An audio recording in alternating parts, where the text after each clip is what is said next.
Nabi Muhammad tuh sama anak perempuan, ya Allah, ngebelainnya luar biasa. Ada seorang laki-laki namanya Abdullah bin Mughaffal. Mughaffal ini habis masuk Islam gitu, berapa tahun gitu. Para sahabat bilang, saya nggak pernah deh ngelihat Abdullah bin Mughaffal senyum, sampai nggak pernah tahu senyum dia tuh kayak gimana gitu.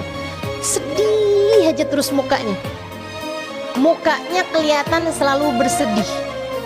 Nabi Muhammad sampai penasaran.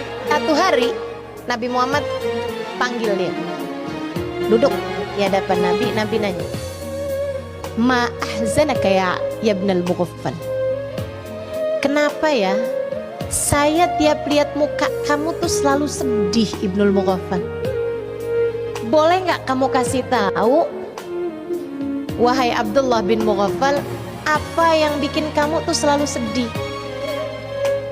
Abdullah bin Mughaffal ditanya kayak begitu, tambah sedih. Ceritalah, kata Nabi. Abdullah pun cerita, saya meninggalkan istri saya di saat dia sedang hamil besar. Orang dulu kan dagang, kadang pergi perang, kadang pergi kemana jauh, sampai bikin dia tuh bepergiannya itu bertahun-tahun. Dia bilang sampai kemudian saya datang bertahun-tahun sesudah itu, mungkin kayak 6 tahunan sesudah itu, saya mendapati istri saya sudah melahirkan anak perempuan. Anak perempuan saya nih Rasul, ceria, menyenangkan, kata-katanya lucu, tingkahnya enak dilihat, cantik, pinter.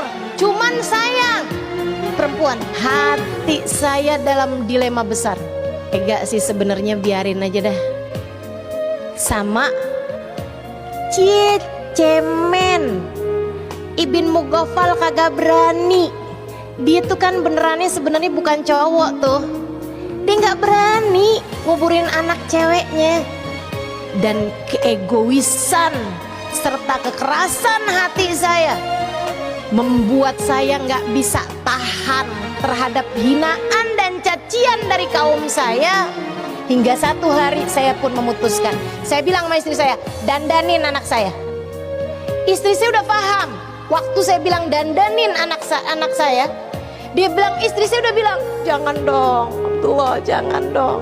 Bilang istri saya dengan rasa takut dan gak berdaya, dia pun kemudian mendandani anak saya. Dimandikannya dia, dipakaiinnya baju yang bagus, diikatnya rambutnya, kemudian diajarkannya kalimat kepada anak saya itu.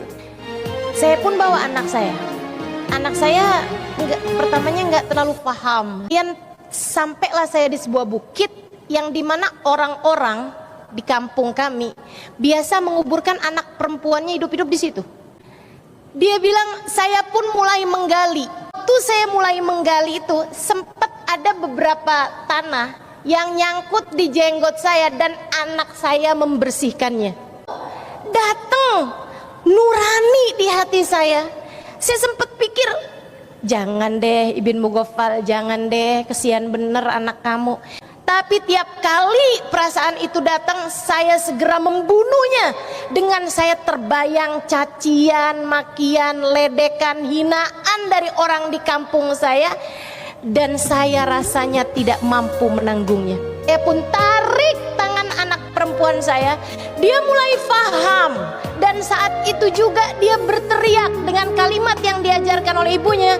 Dia bilang, ya abi dhayya'tal amanah, ya abati dhayya'tal amanah. Ayah, jangan kau sia-siakan. Bagaimanapun saya adalah amanat untukmu. Saya amanatmu. Ayah, saya amanatmu. Dhayya'tal amanah, dhayya'tal amanah. Saya pegang tangan anak saya hentakkan dia, saya masukkan dia ke dalam kubur. Dan dia mulai menangis, meraung-raung, dia nangis terus. Dan saya tutup segera kubur tersebut sampai suaranya tidak lagi terdengar. Ya Rasulullah, setiap kali mengingat kejadian itu, yang selalu terlintas dalam benak saya membuat saya tidak mampu tersenyum apalagi tertawa. Kata Abdullah bin Mughaffal, saya menunduk dalam dan menangis. setelah selesai saya bercerita, saya rasa kok Nabi diem aja gitu. Jadi saya pun mulai mengangkat wajah saya. Aku pikir Nabi akan menghiburku gitu. Kan tetapi ketika saya melongokkan wajah saya mendapati Nabi Muhammad terisak-isak sampai air mata beliau itu membasahi kain yang ada di bawah beliau.